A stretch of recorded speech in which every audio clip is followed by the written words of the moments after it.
अल्हम्दुलिल्लाहि वकफ़ा वसलामुन अला इबादिहिल्लज़ीना इस्तफ़ा अम्मा बअद अऊज़ु बिल्लाहि मिनश शैतानिर रजीम बिस्मिल्लाहिर रहमानिर रहीम अलम तर इलल्लज़ीना यज़उमून अन्नहुम आमनू बिमा उन्ज़िल इलैक वमा उन्ज़िल मिन क़ब्लिक युरीदून अन यतहाकमू इला त्ताग़ूत वक़द उमिरू अन यकफ़ुरू बिही वयुरीदु अश-शैतानु अन युज़िल्लहुम ज़लालन बईदा वइज़ा क़ील लहुम तआलौ इला मा अंज़लल्लाहु व इलर रसूल रअयतल मुनाफ़िक़ीन यसुद्दून अन्क सुदूदा फ़कैफ़ इज़ा असाबतहुम मुसीबतुन बिमा क़द्दमत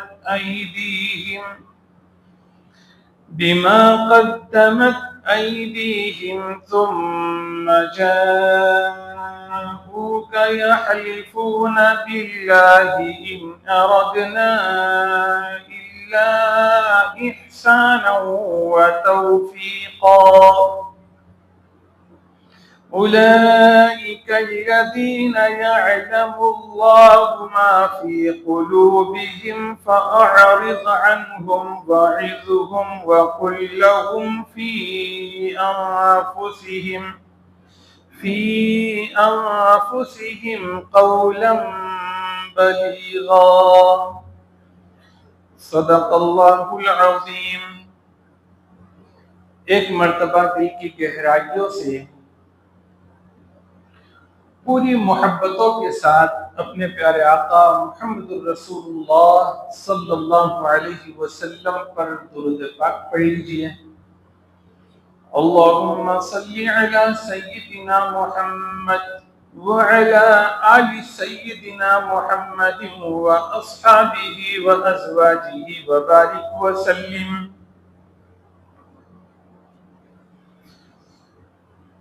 मोहतरम बुजुर्गों और दोस्तों, अल्लाह सुब्हानहू व तआला का हम सब पर इनाम और फजल है कि उसने हमें इस्लाही मजलिस में शिरकत की तौफीक अता फरमाई। इसकी हमें कदर भी करनी चाहिए, शुक्र भी अदा करना चाहिए। इस्लाही मजलिस में शुरू में कुरान करीम की तफसीर होती है। सूरह निसा चल रही है और 8 रुकू हो चुके हैं। आज 9वां रुकू शुरू हुआ है और 4 आयतें, आयत नंबर 60, 61, 62 और 63 पढ़ी गई है। मजमून जो चल रहा है पिछले रुकू से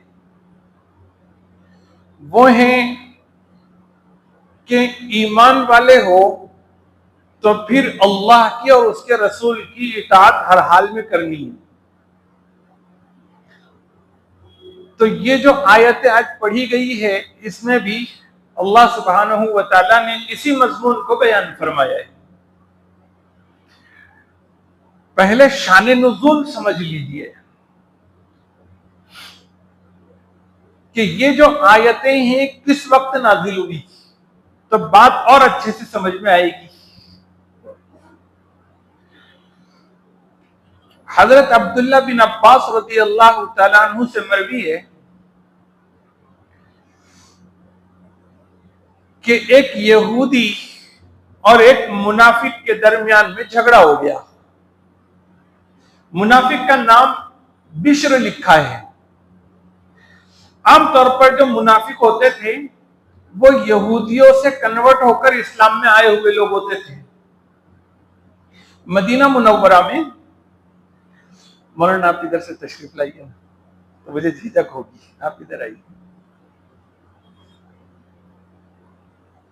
मदीना मुनव्वरा में यहूदियों के 3 कबीले थे और मुशरिकीन के 2 कबीले थे। फिर हुजूर वहां तशरीफ लाए तो मुशरिकीन के 2 कबीलों में से बड़ी तादाद ने इस्लाम कबूल कर लिया। यहूदियों ने भी देखा कि अब हमारी कुछ चलेगी नहीं, तो उनमें के कुछ लोगों ने सिर्फ दिखावे के लिए इस्लाम कबूल किया। अंदर से मोमिन नहीं थे, अंदर से काफिर ही थे। ऐसे लोगों को मुनाफिक कहा जाता है। तो एक यहूदी और एक मुनाफिक के दरमियान में झगड़ा हो गया किसी जमीन के टुकड़े पर से। अब जब उनमें आपस में बहस बढ़ गई तो नतीजतन अब किसी के पास जाके फैसला करवाना है, और फैसला करने के लिए भी, चूंकि मदीना मुनव्वरा के शुरू के जमाने का यह वाकया है, शुरू में सूरत हाल ये थी कि यहूदी भी आबाद थे, उनकी अपनी अदालतें लगा करती थी जहां फैसले होते थे। उसमें काब बिन अशरफ जो यहूदियों का सरदार था, उसकी बड़ी अदालत लगती थी, और एक तरफ हुजूर सल्लल्लाहु अलैहि वसल्लम की भी अदालत लगा करती थी, क्योंकि मुसलमान के लिए इस्लामी शरीयत के अलावा किसी और जगह फैसला करना जायज नहीं, इसलिए हुजूर की भी अदालत हुआ करती थी।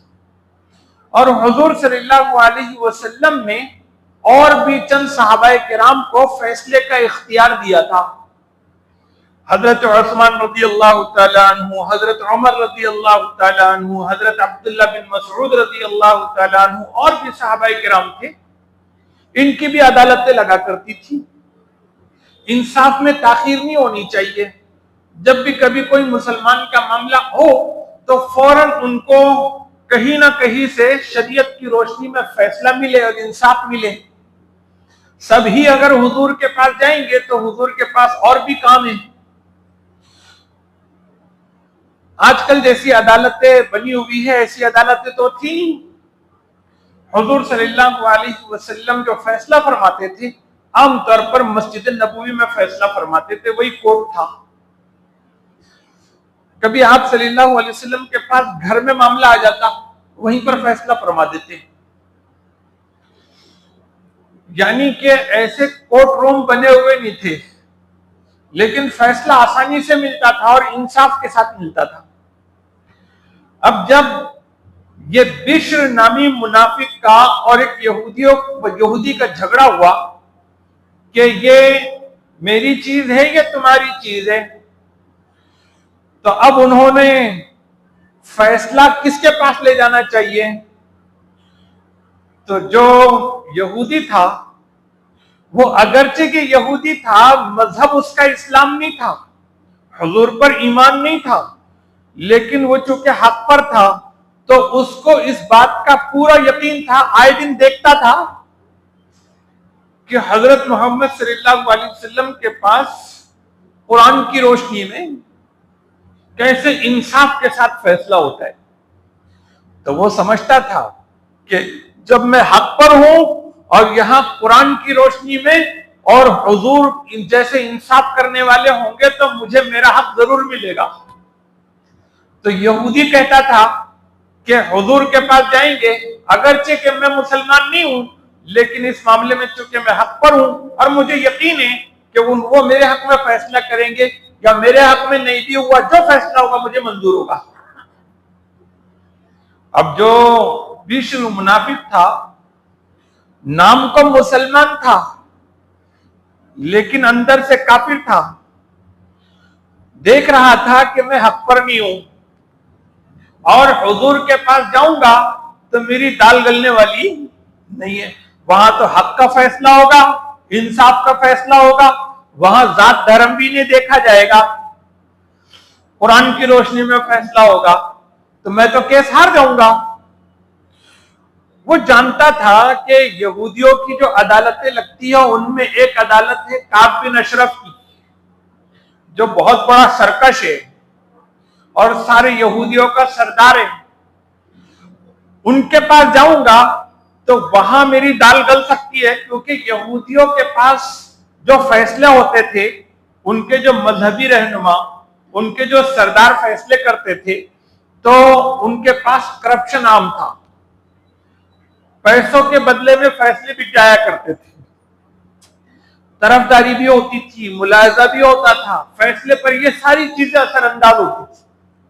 तो इसने सोचा कि मैं वहां जाऊंगा, पीछे के रास्ते से कुछ दे दूंगा तो मेरे हक में फैसला हो जाएगा। बनाने लगा बात कि नहीं भाई, मसला असल में आप कुरान से क्यों हल करेंगे, आप तो मुसलमान नहीं है।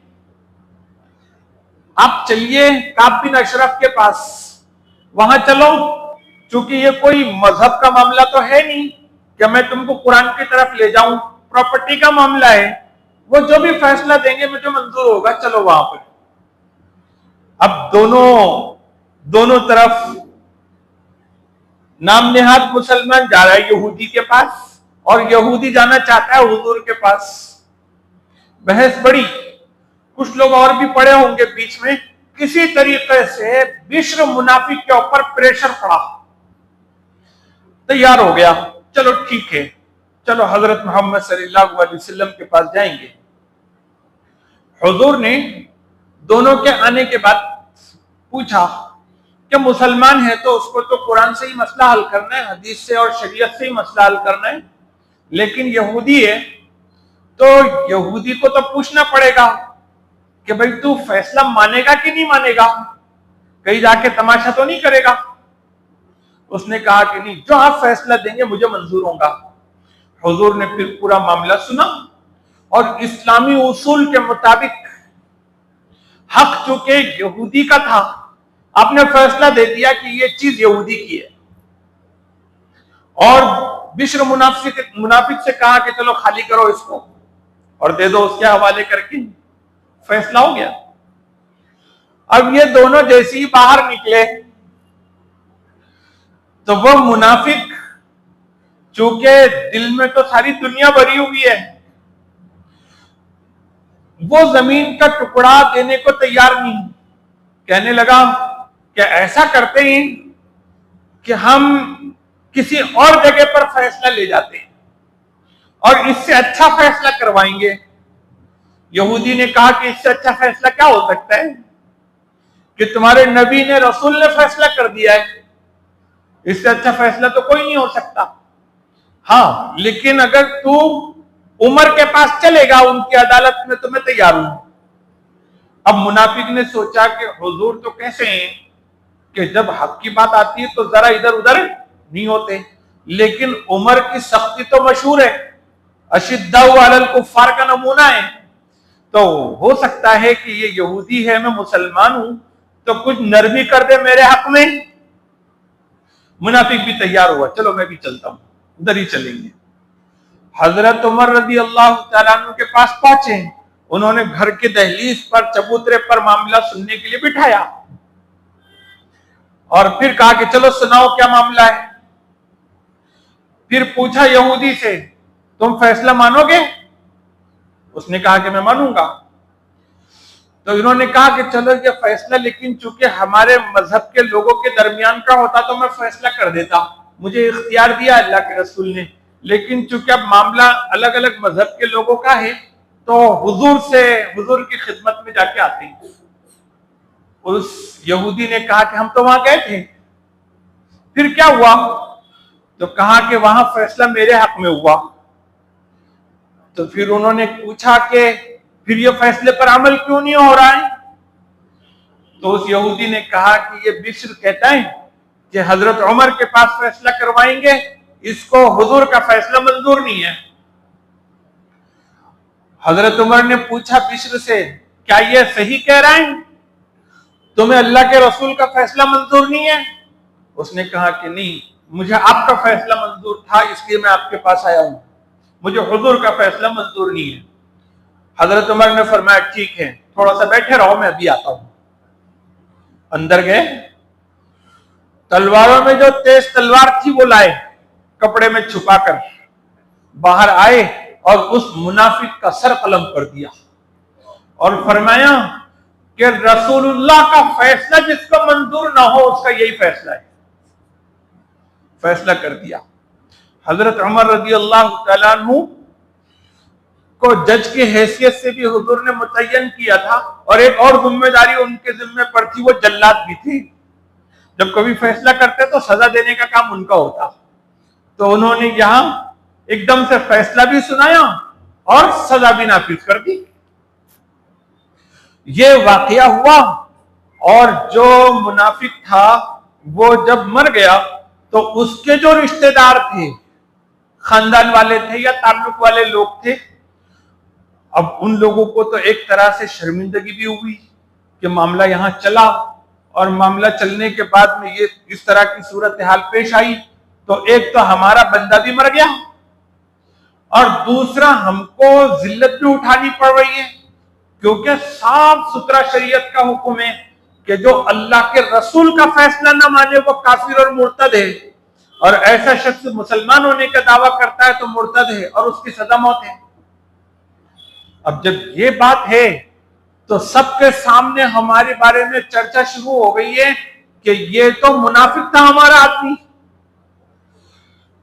तो एक तो ये जिल्लत और रुसवाई, इससे बचना चाहते थे, और दूसरा ये कि अंदर से शरारत भी थी कुछ। तो फौरन गए हुजूर के पास और कहने लगे अल्लाह के रसूल, उमर ने तो एक मुसलमान को कत्ल कर दिया, और जब मुसलमान को कत्ल कर दिया तो उसका किसास चाहिए, दियत चाहिए हमको। अब जो वारिसीन थे वो खड़े हो गए। उस वक्त में कुरान करीम की ये आयतें उतरी। अल्लाह ने फरमाया अलम तरा इलल्लज़ीना यज़उमूना अन्नहुम आमनू, क्या आपने नहीं देखा उन लोगों को जो गुमान करते हैं कि वो ईमान ले आए हैं। किस पर? बिमा उन्ज़िला इलैका, उस चीज पर जो आप पर नाजिल की गई, वमा उन्ज़िला मिन क़ब्लिक, और उस चीज पर जो आपसे पहले नाजिल की गई। हालांकि वाकया तो एक शख्स का था, बिश्र नामी शख्स का, लेकिन उमूमी अंदाज जिक्र किया। क्यों? कि उस वाकये के अंदर भी फैसला हो जाए इन आयतों से, और कयामत तक के कुरान सुनने वालों के भी कान खड़े हो जाए कि ये हाल होता है मुनाफिकीन का। मुनाफिक कौन होते हैं बताया? वो जो गुमान करते हैं, ख्याल करते हैं कि हम तो मुसलमान हो गए। हुजूर पर उतरने वाली चीजें, कुरान करीम, अहादीस, शरीयत, इस पर हमारा ईमान, और इनसे पहले जो नबी आए उन पर भी हमारा ईमान, उन पर जो चीजें उतरी उन पर भी हमारा ईमान। आमतौर पर चूंकि उस वक्त में जो मुनाफिक होते थे वो पहले यहूदी थे, तो पहले नबी को मानते थे, बाद में मुसलमान हुए तो दूसरे अब आखिरी नबी को भी मान रहे, इधर भी मानते उधर भी मानने का दावा। अल्लाह ने फरमाया युरीदून अन यतहाकमू इला तागूत, वो चाहते हैं कि मुकद्दमा ले जाए तागूत की तरफ। तागूत सरकश को कहते हैं। यहां पर सरकश और शैतान के माना में भी है तागूत। यहां तागूत से मुराद है काब बिन अशरफ, कि वो मुनाफिक मामला कहां ले जाना चाहता था? काब बिन अशरफ के पास, जो फित्तीन किस्म का था, शरारती था, तो वहां वो मामला ले जाना चाहता था। अल्लाह ने बताया कि दावत तो ईमान का, मुसलमान होने का, और फैसले के लिए कहां मुकदमे को ले जा रहे हैं? तागूत के पास। मुफस्सिरीन ने लिखा कि यहां पर मुराद तो काब बिन अशरफ है, लेकिन हुक्म आम है। जहां कहीं पर भी शरीयत के खिलाफ फैसला होता है, ऐसे शख्स के पास, ऐसे इदारे के पास, ऐसी जगह के पास मामले को ले जाना, यह तागूत के पास ले जाना है। अल्लाह फरमाते वक़द उमिरू अन यकफुरू बिह, हालांकि उनको ये हुक्म किया गया है कि वो उसका इनकार करे। शरीयत के खिलाफ हर हुक्म का इनकार करने का हुक्म मुसलमानों को दिया गया। उनका काम यह है कि जो शरीयत बताती है उस पर ईमान रखें और जो शरीयत के खिलाफ फैसले हैं उन फैसलों का इनकार करें, उनको ना माने। यह है मुसलमान होना। तो अल्लाह फरमाते हैं कि ये मुनाफिकों को आपने नहीं देखा है नबी पाक कि दावा तो मुसलमान होने का और मामला लेकर जाते हैं तागूत के पास अपना फैसले के लिए। तहकीक के उनके ऊपर तो लाजिम था कि वो तागूत का इनकार करते, उनको लोग खींच खींच कर ले जाते कि चलो अदालत, चलो खिलाफी शरीयत जहां फैसले होते वहां, और ये इनकार करते कि नहीं हम नहीं जा सकते वहां, हम उसको नहीं मानते, हम तो कुरान को मानते, सुन्नत शरीयत को मानते।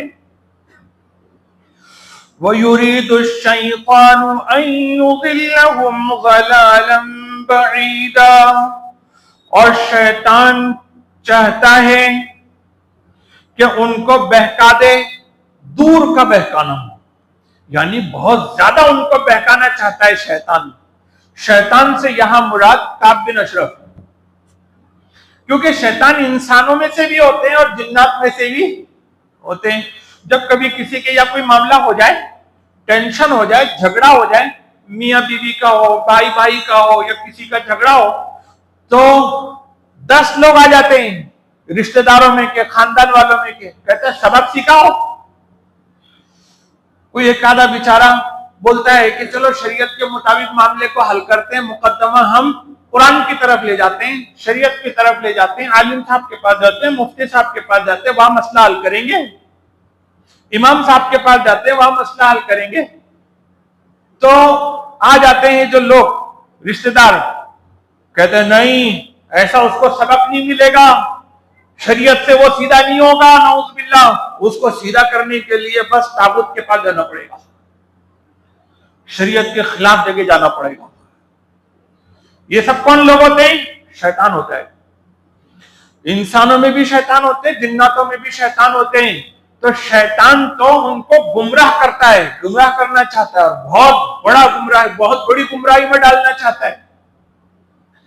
वइज़ा क़ील लहुम तआलू, और जब उनसे कहा जाता है कि आओ, इला मा अंज़लल्लाहु व इलर रसूल, उस चीज की तरफ जो अल्लाह ने नाजिल की है और रसूल की तरफ, कुरान की तरफ भी आई है, हदीस की तरफ भी आई है, यानी फैसला करने के लिए तुमको तो यहां जाना है।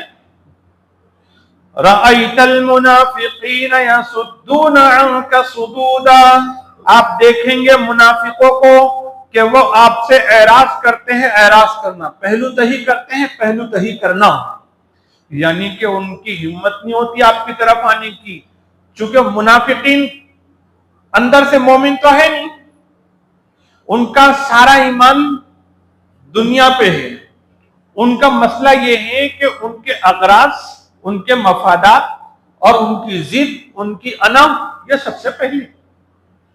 अब ये जिधर जाने का तकाजा करेंगे उधर जाएंगे, और जिधर जाने से जान चुराएंगी ये चीजें, अब वो रुक जाएंगे। हुक्म तो क्या है कि आओ किताबुल्लाह की तरफ, सुन्नत रसूलुल्लाह की तरफ, इधर आने का हुक्म है, लेकिन इधर नहीं आएंगे, इससे एराज करेंगे। नबी आपके पास आने से मुनाफिकों का आप देखना कि वो एराज करेंगे। तो मुनाफिकीन जो थे हुजूर के जमाने के, उनका नक्शा खींचा गया है कि उनका हाल यह है कि जब उनको, उनके दरमियान में कोई तनाजा, कोई झगड़ा होता है और वो अपना मुकदमा पेश करना उनको होता है, तो अगर उनका फायदा दिखा शरीयत में तो रसूलुल्लाह की खिदमत में पहुंचते, और उनका फायदा नहीं दिखा उसमें तो फिर इधर उधर नजरें घुमाते हैं और हुजूर के पास आने से कतराते हैं।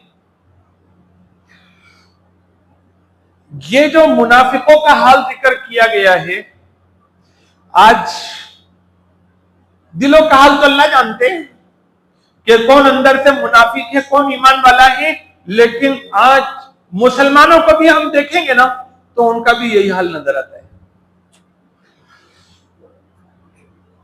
एक घराना है, उस घराने में बेटे का मसला है बहू के साथ, तो कहते हैं चलो दारुल कदा, क्योंकि उनको लगता है कि दारुल कदा जाएंगे तो फिर हमारे तरफ से कुछ रियायत हो जाएगी।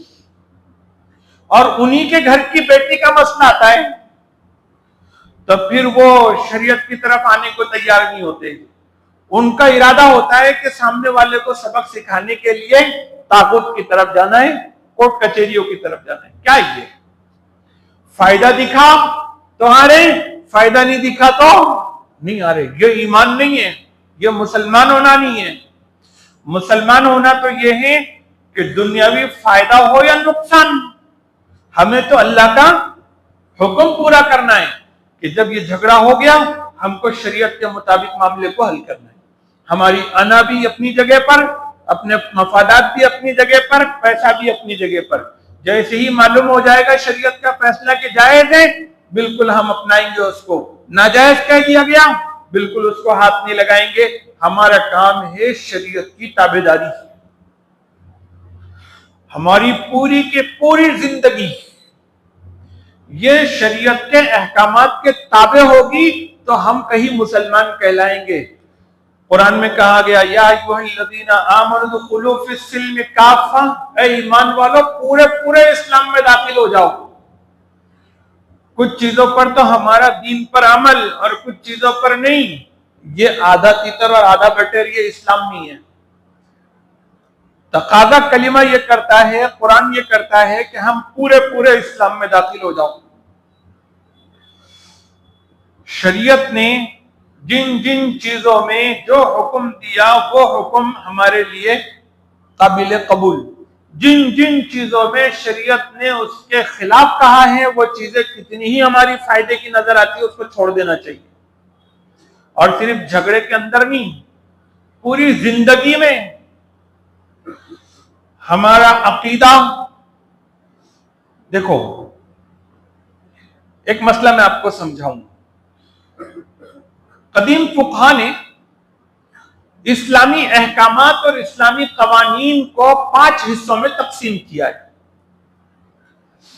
एक है अकायद, एतकादात के एक हिस्सा है अकायद का, जिसको हम आस्था कहते हैं, फेथ कहते हैं। हम कौन सा फेथ रखें, कौन सा अकीदा रखें, कुरान करीम जो बतला दे, सुन्नत शरीयत से जो अकीदा मालूम हो, बस वही हमारा अकीदा होगा। इससे हटकर दुनिया भर के शयातीन कुछ भी हमें गंदा अकीदा पिलाना चाहे, हम नहीं कबूल करेंगे। दूसरा हिस्सा है इबादत का, नमाज, रोजा, ज़कात, हज, ये जो इबादत की पूरी फहरिस्त है, इन इबादत में भी अल्लाह और उसके रसूल का हुक्म ही चलेगा। नमाज हम पढ़ेंगे, रोजा हम रखेंगे तो कुरान और सुन्नत और शरीयत में जैसी बताई गई वैसी पढ़ेंगे। अपने मनमानी भी नहीं चलेगी और कोई बड़े से बड़ा दादा, बल्कि उसका भी परदादा बोले कि ऐसा नहीं, ऐसी नमाज पढ़ो उल्टी सीधी, तो नहीं पढ़ेंगे। तीसरी चीज मामलात, खरीदो फरोख्त, मुलाजिमत, नौकरी, कारीगिरी, ये जितने मामलात हैं, इन मामलात में शरीयत ने जिन चीजों को जायज कहा वही करेंगे, जिन चीजों को नाजायज कहा वो नहीं करेंगे। जिसको हलाल कहा उसको खुशी से कबूल करेंगे, जिसको हराम कहा उसको थूक देंगे। यहां पर अल्लाह का फैसला और उसके रसूल का फैसला इस तरह से मानना जरूरी है। चौथी किस्म है मुनाकिहात, निकाह के जरिए से जो अहकामात मुताल्लिक होते हैं, शादी करने के सिलसिले में, शादी के बाद की जिंदगी के सिलसिले में, हुकूक और फराइज जो आते हैं उस सिलसिले में, औलाद के सिलसिले में, तो ये पूरा जिनको हम आइली कवानीन कहते हैं, पर्सनल लॉ कहते हैं, जो इस वक्त में अभी फिलहाल महाराष्ट्र में कोर्ट में कानून का हिस्सा है। यानी कि हमको इस बात की आजादी हासिल है कि हम जब कोर्ट जाएंगे अपनी शादी से रिलेटेड और खानदानी मसाइल को लेकर, तो कोर्ट भी इस बात का पाबंद होगा कि वो शरीयत की रोशनी में फैसले करे। और सिर्फ मुसलमानों को ही नहीं, दूसरी कौमों को भी यह हक हासिल है कि वो अपने पर्सनल लॉ पे अमल कर सके और पर्सनल लॉ के हिसाब से फैसले हो। और जो नहीं करना चाहते पर्सनल लॉ के हिसाब से, तो उनके लिए स्पेशल मैरिज एक्ट है। उन्होंने शादी ही ऐसी जगह पर करना स्पेशल मैरिज एक्ट में, वो फिर इंडिया का कानून चलेगा, उसके ऊपर शरीयत का नहीं चलेगा। ये जो कोर्ट में दी गई है आजादी, इस आजादी का भी जो सही इस्तेमाल मुसलमानों के पास होना चाहिए था वो नहीं हुआ। वरना इस पर अल्लाह का शुक्र अदा करना चाहिए था हमने कि कोर्ट में कुरान के हिसाब से फैसला, शरीयत के हिसाब से फैसला देने का पाबंद है जज इतने इतने मामलात में। लेकिन वहां पर भी मुनाफिक किस्म के लोग पहुंचे और उन्होंने दावा किया कि यह कानून नहीं चाहिए हमको, तो अदालतों को इसमें मुदाखलत का हक मिला और फिर एक हवा खड़ा हो गया पूरे मुल्क में। और कोशिश हो रही है कि कुछ रियासतों में तो बिल पास हो गया, कुछ जगह नाफिज हो गया, और अब महाराष्ट्र में भी एक कमेटी बना दी गई। और अब यहां भी ये चाहा जा रहा है कि यहां पर भी यूनिफॉर्म सिविल कोड आए। यूनिफॉर्म सिविल कोड भी अजीब यूनिफॉर्म सिविल कोड है, इसमें कबाइलियों को तो हर तरह की छूट, और सिर्फ किसी के कानून पे, अगर किसी के कानून को खत्म किया जा रहा है तो सिर्फ इस्लाम के, मुसलमानों के। तो ये तो कोई यूनिफॉर्म सिविल कोड नहीं हुआ। यूनिफॉर्म सिविल कोड कब मानेंगे? जब सबके लिए यकसा हो। लेकिन कुछ को छूट दी जा रही है, सिर्फ मुसलमान ही ऐसी मखलूक है जिसको छूट नहीं मिल सकती। इस तरह का ये यूनिफॉर्म सिविल कोड आ रहा है। लोग ये भी सवाल उठाते हैं कि भाई मुसलमानों को यूनिफॉर्म सिविल कोड नहीं चाहिए, उनको पर्सनल लॉ पे अमल करना है, उनको शरीयत के मुताबिक फैसले चाहिए अदालतों से, उनके आईनी कवानीन में। यहां तो बड़े फैसले मांगते हो, जिना पर भी मांगो कुरान वाली सजा, चोरी पर भी मांगो कुरान वाली सजा। इस सवाल का जवाब भी आपके समझ में आ जाएगा। जो बात मैं समझा रहा था वो समझ में आ गई। मैंने आपको चौथी चीज बताई, मुनाकहत, कि जिनसे शादी करना हलाल है, हलाल है। कुरान सुन्नत की रोशनी में जिनसे निकाह करना हराम है, हराम है। अब इसके खिलाफ नहीं कर सकता मुसलमान। ये निकाह वाले तमाम कवानीन का हासिल। फिर पांचवी किस्म है ताजीरात, सजाएं। जो जराइम हुए हैं उन जराइम के ऊपर जो सजाएं हैं वो मुस्तकिल इस्लामी अहकामात हैं। और ये 5 किस्म के जो अहकामात और कवानीन हैं, इसमें से 4 पर अल्हम्दुलिल्लाह जो मुसलमान हकीकत में मुसलमान हैं अमल करते आते हैं। 5 पर भी, 4 पर भी अमल करते हैं। 5वीं किस्म रह जाती है जराइम पर सजा की। और एतराज हो रहा है, इश्काल हो रहा है, एतराज हो रहा है, बोला जा रहा है कि मुसलमान ट्रिपल तलाक के खिलाफ, ट्रिपल तलाक कानून के खिलाफ खड़े हो गए, और मुतबन्ना कानून लेकर आ रहे तो उसके खिलाफ खड़े हो गए। लेकिन यहां पर जिना करने वालों को कुरान के हिसाब की सजा नहीं है। जब क्यों नहीं खड़े होते हैं? उसका जवाब ये है कि ये जो 5वीं किस्म है ताजीरात की, ये ऑर्डर अल्लाह के पास से हुक्मरानों के लिए, सल्तनत चलाने वालों के लिए है, हुकूमत चलाने वालों के लिए है। और जो शुरू के 4 किस्म के जो अहकामात हैं, ये मेरे और आपके सारे मुसलमानों के लिए। हुक्मरान चाहे कुछ भी करें, ये 4 चीजों में मुसलमान माजूर नहीं है। उनके लिए बस शरीयत पहले है, कुरान पहले, सुन्नत पहले। और ताजीरात वाले कवानीन, सजाओं वाले कवानीन, इन कवानीन में जिम्मेदारी आती है हुक्मरानों पर। जो हुक्मरान होगा कुरान उसको मुखातब करेगा, शरीयत उसको हुक्म देगी कि इस्लामी सजाएं नाफिज करो। हमारे हाथ में तो हुकूमत नहीं है, तो हम कैसे उसको नाफिज करेंगे? और नहीं भी नाफिज हुआ तो हमारा कोई नुकसान नहीं है उसमें, क्योंकि हम गुनहगार नहीं हो रहे। लेकिन अगर ये मुनाकहात वाला कानून खत्म होगा, पर्सनल लॉ खत्म होगा, इसी तरह से इबादत के सिलसिले की आजादियां खत्म हो जाएगी, मामलात की आजादियां खत्म हो जाएगी, तो हम लोगों को तो छूट नहीं मिलने वाली, हमको तो फिर भी अमल करना ही। तो हम दोहरे एतबार से मुसीबत में आ जाएंगे, कानून की तरफ से भी, शरीयत की तरफ से भी, और हमारे लिए मुश्किल खड़ी होगी। इसलिए हम मुतालबा करते हैं। और अगर हमारा बस चलता तो हम लोग वो कवानीन भी नाफिज कर देते हैं, और तुमको नाफिज करने में क्या दिक्कत, जारी कर दो नाफिज। लेकिन अगर इस मुल्क के अंदर कानून नाफिज हो जाए ना कि जिना करने वाले को रजम किया जाएगा, 100 कोड़े लगाए जाएंगे, तो पार्लियामेंट में अक्सर लोग कोड़े खाए हुए लोग होंगे, हाथ काटे जाएंगे तो डुंडे लोग होंगे। तो ये लोग कभी भी ऐसे कवानीन को बर्दाश्त नहीं कर सकते। अल्लाह सुब्हानहू व तआला ने फरमाया कि मुनाफिकीन का हाल ये है कि जब उनको बुलाया जाता है आपकी तरफ आओ, कुरान की तरफ आओ फैसला करने के लिए, तो वो एराज करते हैं।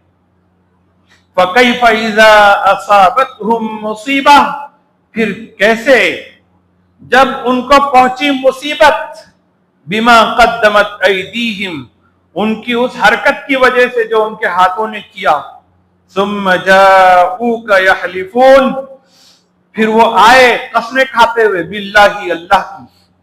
क्या कसम खाई? इन अरदना इल्ला इहसाना व तौफीका, हमारा सिर्फ इरादा भलाई का और मुआफिकत पैदा करने का था। अल्लाह ने फरमाया कि वो बिश्र नामी जो मुनाफिक था, उसको बोला जा रहा था कि चलो अल्लाह के रसूल के पास, तो वो तागूत की तरफ ले जाना चाहता था।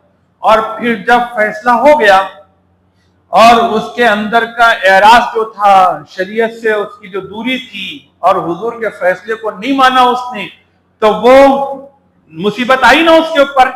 हजरत उमर ने उसका सरकलम कर दिया।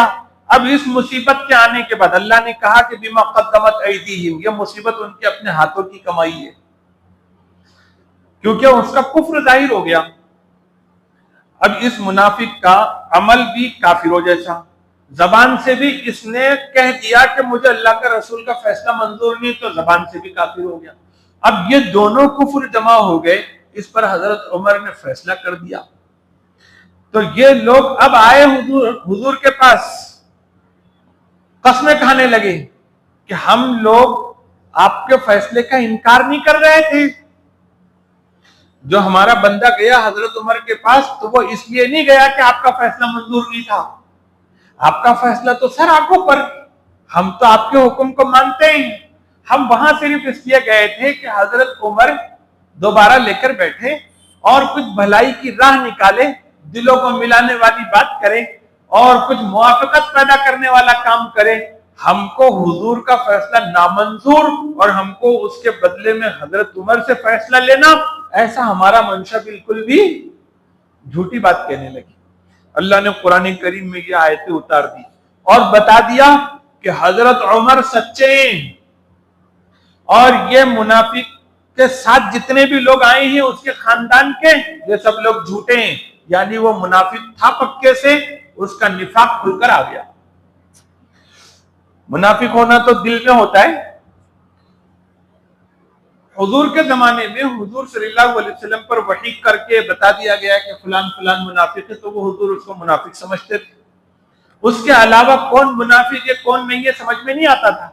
उसका ये एक पैमाना अल्लाह ने दे दिया और एक उसूल दे दिया कि जो कोई भी समाज में ऐसा हो कि उसको इस्लाम का, कुरान का, हुजूर का फैसला मंजूर नहीं है और उसके मुकाबले में खिलाफ शरीयत फैसले की तरफ वो जाता है, तो वो मुनाफिक है। ये भी मुनाफिक होने का एक पैमाना है। अल्लाह ने फरमाया कि ये लोग झूठ बोलते हैं कि हम भलाई चाहते थे, मुआफिकत पैदा करना चाहते थे। उलाइकल्लज़ीना यअलमुल्लाह, और ये वही लोग हैं कि अल्लाह जानता है मा फी कुलूबिहिम, कि जो कुछ उनके दिलों में है उसको अल्लाह बखूबी जानते हैं। यानी कि ये हकीकत में मुनाफिक है। फ़अरिज़ अन्हुम, बस आप उनसे एराज कीजिए। हुजूर को कहा जा रहा है कि उनसे एराज कीजिए। एक मतलब तो एराज करने का ये लिया गया है कि हुजूर को कहा गया कि वो एक को तो सजा मिल गई है, बाकी मुनाफिकीन को सजा मत दीजिए, उनको तगाफुल बढ़ती है। कह रहे हैं ना जाहिर में कुछ, लेकिन दिल का हाल अल्लाह को मालूम है, और अल्लाह ने आपको बता दिया है कि हकीकत में मुनाफिक है, जाहिर के ऊपर अमल कर लो। ये बोल रहे हैं मुसलमान है तो मान लो मुसलमान है। दूसरा मतलब यह है कि फ़अरिज़ अन्हुम, ये एक मुतालबा लेकर आए कि हजरत उमर से किसास लिया जाए, उनसे दियत ली जाए, तो इनकी इस बात से एराज करो, हजरत उमर कसूरवार नहीं है।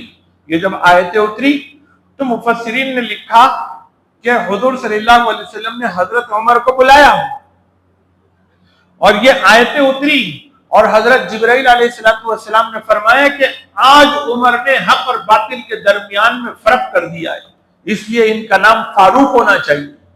तो उस वक्त में हुजूर सल्लल्लाहु अलैहि वसल्लम ने हजरत उमर रज़ी अल्लाह तआला अन्हु को फारूक का लक़ब अता फरमाया, यानी उनको सजा भी नहीं दी गई, और उनका ये फैसला हक और बातिल के दरमियान में फैसला करने का एक नमूना होने की वजह से उनको फारूक का खिताब मिला।